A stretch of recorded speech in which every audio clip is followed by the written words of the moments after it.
Personalities on a building site, it's fairly simple. Everyone's going to work. We go to work to make money, to make a living.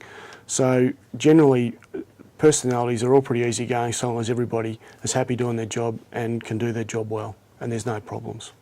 So remove the problems, give them solutions, and then personalities aren't normally a problem. So it's very much about just letting people get on with what they want to do, earn their money and move on, and make that as seamless as possible for them. That's right. So give them the information, the resources they need to do their job. Also too, you need to make sure that your interests are being protected. You're just not going blasé, okay, I don't want to upset him because he's doing his job. Once again, it comes down to knowledge. You need to know what you need him to do. You don't need to know how he's doing what he's doing, but you need to know what you need him to do and make sure he's got everything he's got. And then you also need to do a bit of an interview process with the tradies that you pick to make sure you're getting the right people that you feel that you can work with. Because there are different personalities out there and some people clash.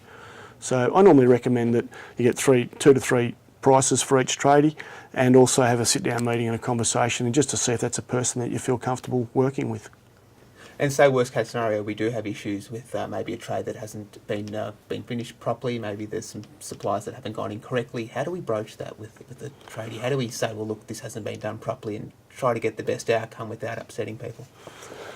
The first place to go to in conflict is to go back to your original agreement. So if you've got clear communication of what was expected and what he was pricing on, then you can go back to that. If it is unclear, or if it's not concise in that initial agreement, then you need to sit down and work out 2 things. Can I resolve this problem with this tradesman and move forward, or am I better off just paying this tradesman off and then replacing him with somebody else I can work with?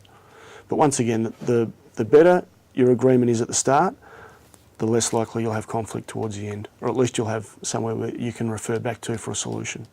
And that's where your registered builder comes in as well. We're working with our registered builder, and I suppose he can be our foreman in that respect as well to make sure jobs are being done to the standard that need being done. That's right, a registered builder. So he's experienced in the building game. He knows what to look for. He understands what these guys are expected to do and how they should do it. So he will very quickly point out anybody that's doing the wrong thing.